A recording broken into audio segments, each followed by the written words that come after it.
कही हो कि मन पारा पहले के बतिया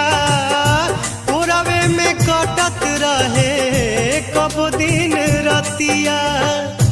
कोरवे में कटत रहे